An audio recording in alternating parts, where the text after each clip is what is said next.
All right, everybody, welcome to the mic drop round two. I've gotten a lot of positive feedback already from the people that I sent out the original video to. And with that encouragement, it's been a little bit easier to continue. So I feel like we're on a good start. And that's the truth. So, welcome to your mic drop. I am your host, the mic with the most. It's not a boast. I don't like to roast. Um, and various other rhymes. I'm feeling kind of silly today because last night I stayed up later than I usually would. I pushed it closer to 4 a.m., but not because I was staying up like just doing stupid stuff. I couldn't stop looking through all of the jobs that were available for school counselors here in the new area that I'm living at. I just clicked on the local area in kind of which I live, and there's 40. And coming from a small Amish town in northern Indiana, the variety is welcome to my soul. For those of you that know me better than others, variety and uniqueness and differentiation and all the stuff that I would say makes us special. The things that we bring to the world that nobody else can are our unique gifts, if you want to call it. When I was looking through all of that, I felt more encouraged about the move out here. And the truth at the time, a couple of years ago, would have been I was so stuck where I was at. It would take a miracle to move me out of where I'm from. And a lot of people know that I don't, well, I say I don't stretch the truth or bend the truth. I will for the purposes of conveying a message, not in a way that misconstrues, somebody's, I don't know, I don't try to do it other than like, it's saying, it's the same thing I said, if you're going to go and get a packet of ketchup for some fries, and then you're going to be like, oh, I got some ketchup for my fries. Or some other person's going to come and be like, I was on a quest for the smashed tomato blood that goes with these fried potato sticks. A little bit more dramatic. My truth has been quieted a lot because of my uniqueness, because of the things that I bring to a team or bring to the table that not a lot of people can, and if they can, usually a lot of them don't do so naturally. It's something they've worked a lot over time to kind of develop. For a perfect example, a lot of the counselor friends that I have, I would say predominantly err on the side of introvertedness. I am not that way. I am probably one of the top 10% most extroverted school counselors that you could meet. And that's just who I am as a person. It was never taught to me in grad school, to be this type of school counselor. It was not any expectation of any interview that I've ever been have, with any school. It's never been an additional duty that's been assigned to a school counselor. It just, somebody who's maybe a coach or, cheerleading or, stuff like that, pep club, pep squad. I get it. Counselors? Not as much in my experience. Again, this is my truth, so it's valid. And what I've come to determine is the truth of what we try to tell our kids while they're going through school. A lot of the things about bullying, a lot of the things about how kids are picked on for the things that are different or the things that are maybe not common or popular. I was that kid. I've been that kid my whole life. I was a choir kid growing up in an era before there was a strong, like LGBTQ plus community. And when it comes to my truth, there's one thing you're going to learn real quick. There's probably going to be a lot of hot button issues or hot button acronyms where people are going to go like, oh my God, I can't believe you just said that. My truth, at the end of the day, every day, is to love everyone equally and love them as much as I would try to love myself. I don't care what acronyms or letters or identifiers or pronouns. I don't care. If you breathe, you have my love. Just that's the way I was. That's the way I've been called to live my life. So if I mention any of that stuff, again, this is my truth. You guys don't have to tune in, but I'm glad that you're here and still listening, because we'll talk about some of these hot button issues. It's gained ground a lot, in America, the community, and before there really was a strong developed community, um, there was the age old, I would say, the jocks versus the geeks, or the different social classes of school. Whether or not you're the prep, or whether or not you are the absolute nerd or the choir kid.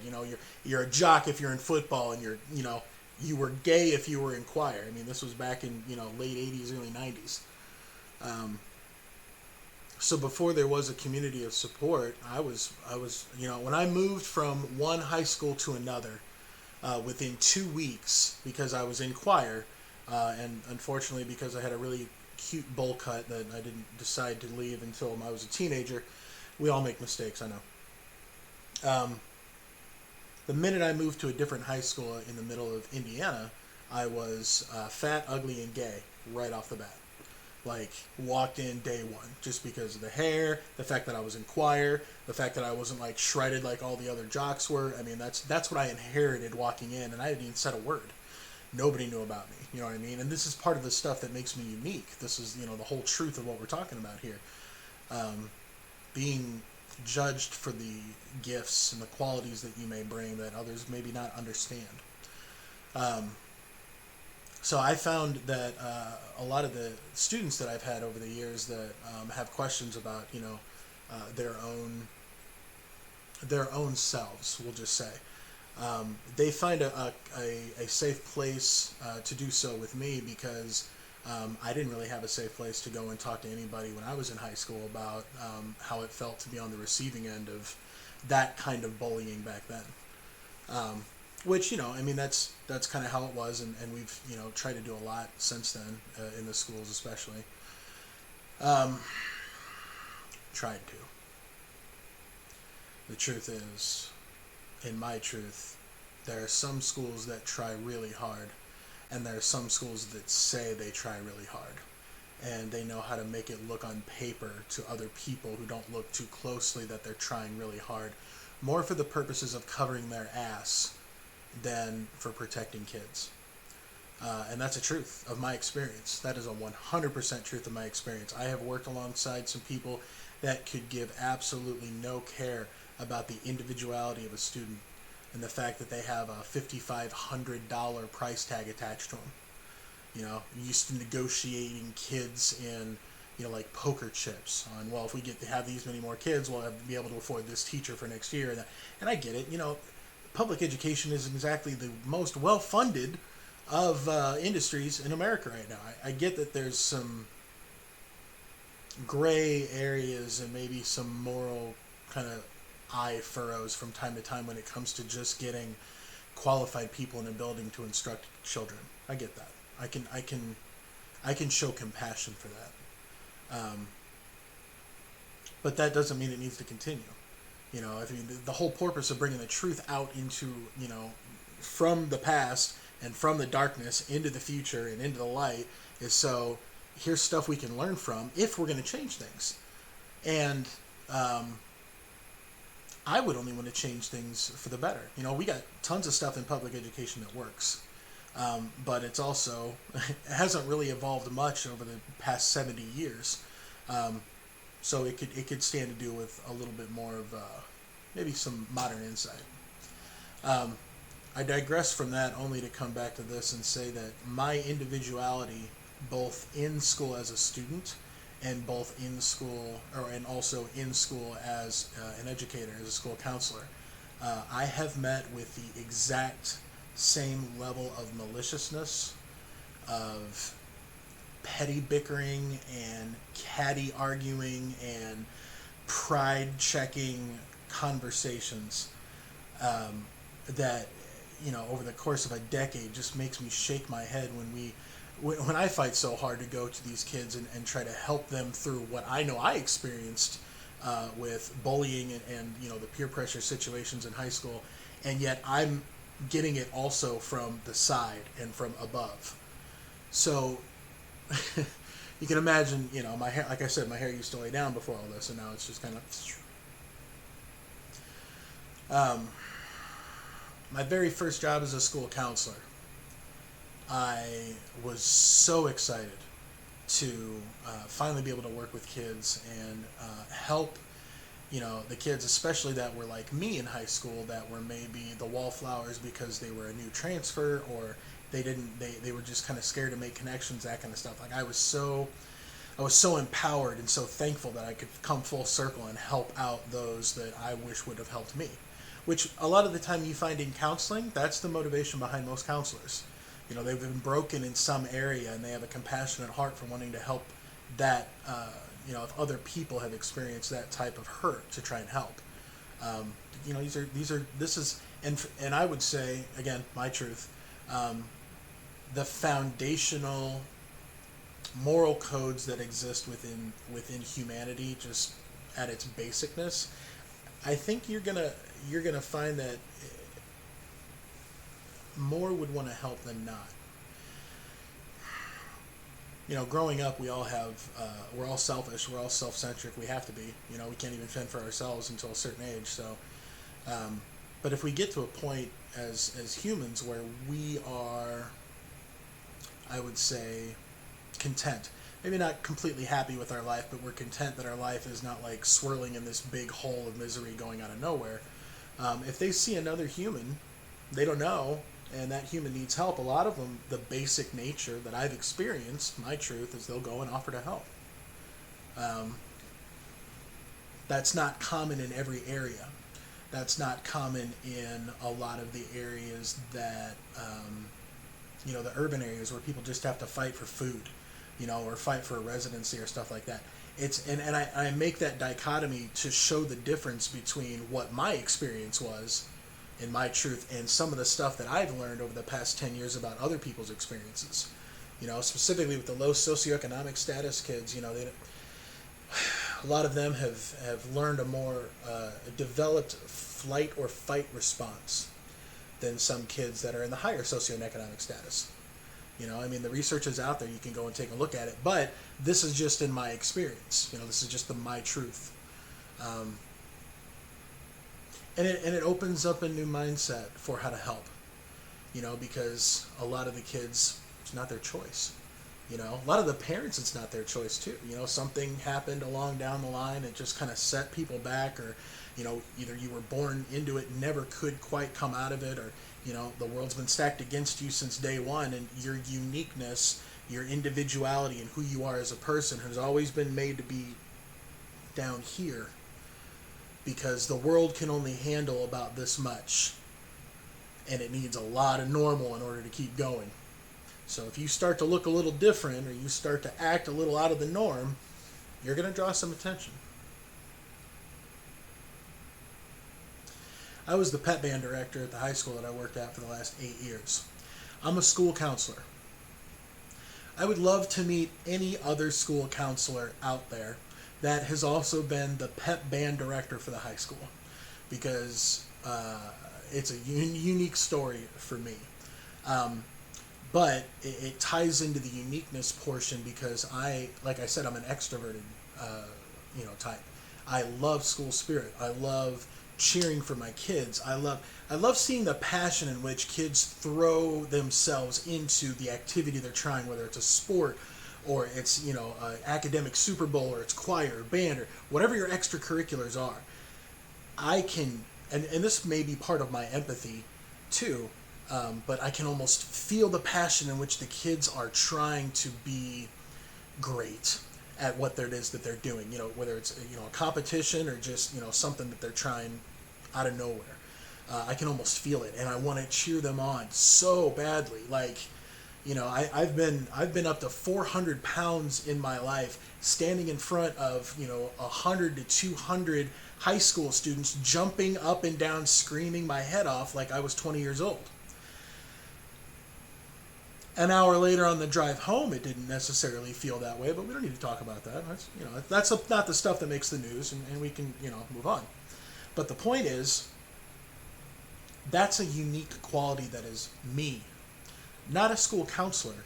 It's not a school counselor trait. It's a Mike trait. And every single one of us, every single one of you, has a unique talent, multiple talents, some of you, multiple gifts, that for whatever reason this world has decided to squelch and keep tamped down because they're just not ready to deal with it, or it's too much, or, in my experience, it challenges the authority that they have established for themselves comfortably over a set period of time. And some people could call this, lackadaisical. Some people could call this just getting comfortable, whatever you want to call it, I don't care.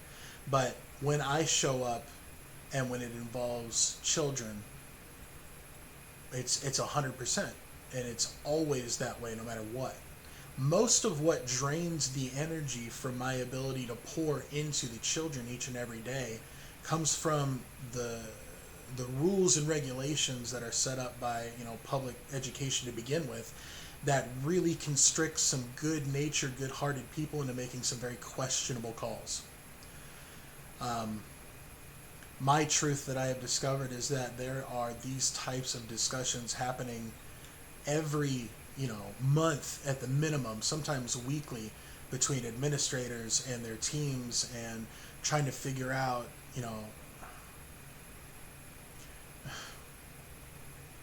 my old mentor used to tell me that his job was not a principal.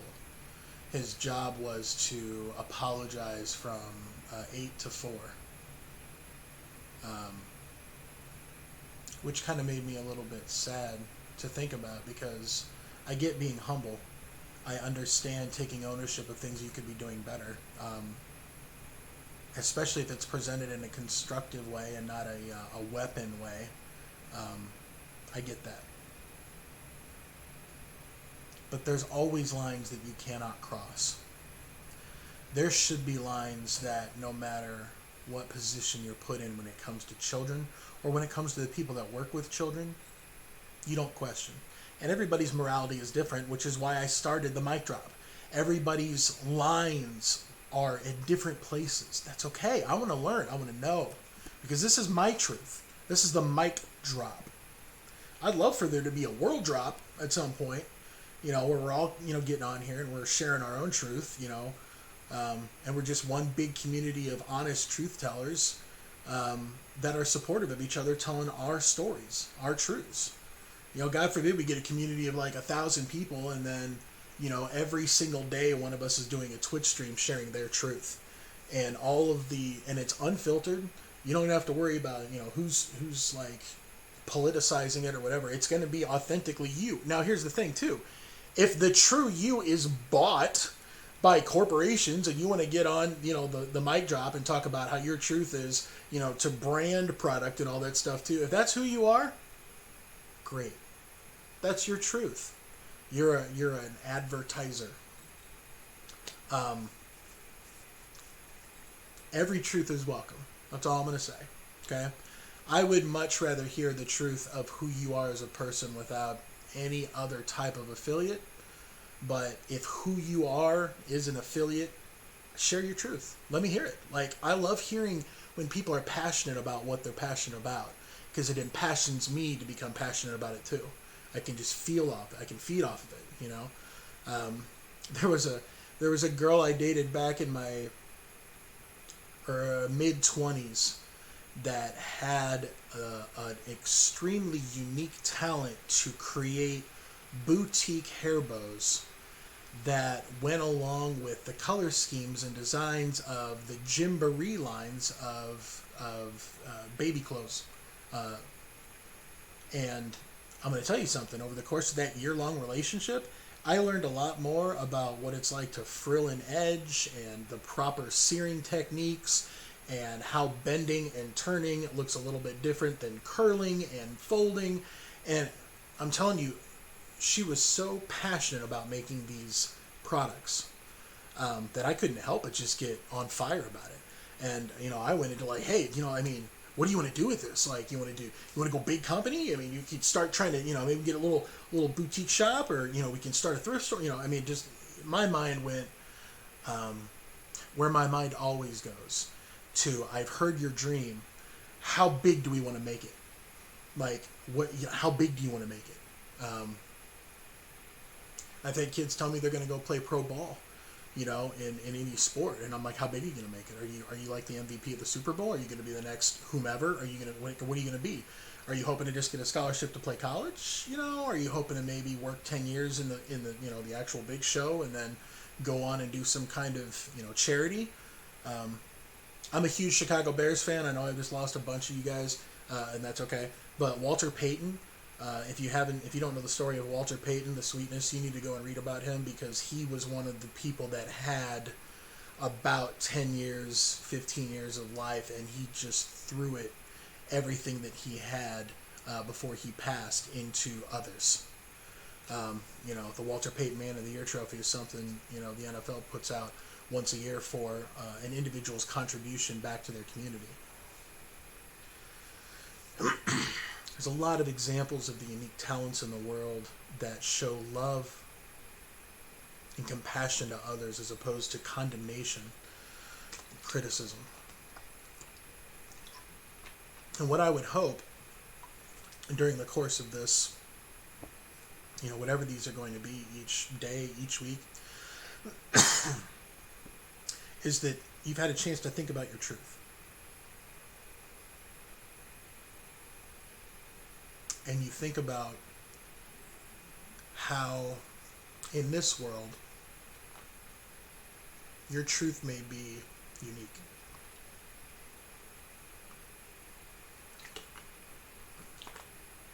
And if anyone has ever made you feeling bad for that, or like your uniqueness or your traits that you bring is negative or bad or not welcome, or immature, or childish, or anything else other than what you are trying to convey with your truth, don't listen. Don't. It's okay to take feedback from other people if you ask for it. If people are giving you their feedback without you asking for it, it's usually more about them than it is to help you. My experience, my truth. I get to say it. And I'm always excited when I get to share my truth. The one thought I'm going to leave you with is this. I've been one of the only Caucasian men in a predominantly black choir in college. I have been the only man in a 75-person class of women talking about birth in a family context when I was back at IU.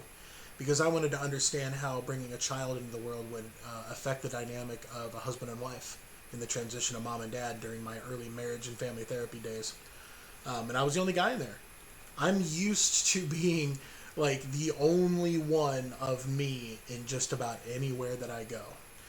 And I am absolutely done with that being a problem for anybody else. My truth now is that who I am is freaking awesome. And I've got a lot of my kids and I've got a lot of my friends that are continually reminding me of that, because they like hearing my truth and they like hearing the confidence in which I portray it. So as much as I'm doing this for me right now, the mic drop is not possible without people supporting Mike when he drops. And this is my family, my brothers, my mom and dad, my close friends, people I've shared extreme trauma with. I'm not who I am without you guys.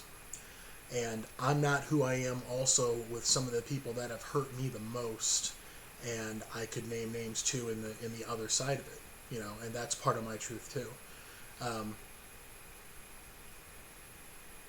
But never again should you ever feel like your individuality and your gifts, if they don't fit in with whatever it is that you're passionate about, don't give up. Keep fighting for who you are, period. Your truth is what this world needs now, more than the fabricated truth that we're continually inundated by each and every day. And if you need someone in your corner to help fight for your truth, let's go. I'm starting this, and I'm trying to see if I can make a difference. And right now, it's really helping out me and a close circle of my family and friends. So if it can help anybody else out, reach out. I'd love to have you on here. I'd love to hear your truth and talk about it. Thank you for listening. Thank you for coming here again and hearing my truth and hearing my individuality and the struggle that's been. I appreciate you listening. I would be not surprised if many of you have felt the same struggle. You're not alone. Okay, that's the end of what I got to say today. I keep trying to think of a way to end the mic drop, and I haven't found a good way yet. I kind of like put my hand up and like, and that's the mic drop. So maybe if you got some ideas on how to kind of cut it at the end, I'm going to be open to that too. But until we get something better, I'm your host, the Mike with the most. Sometimes I boast and sometimes I like to roast. But thank you for listening to the mic drop. We out.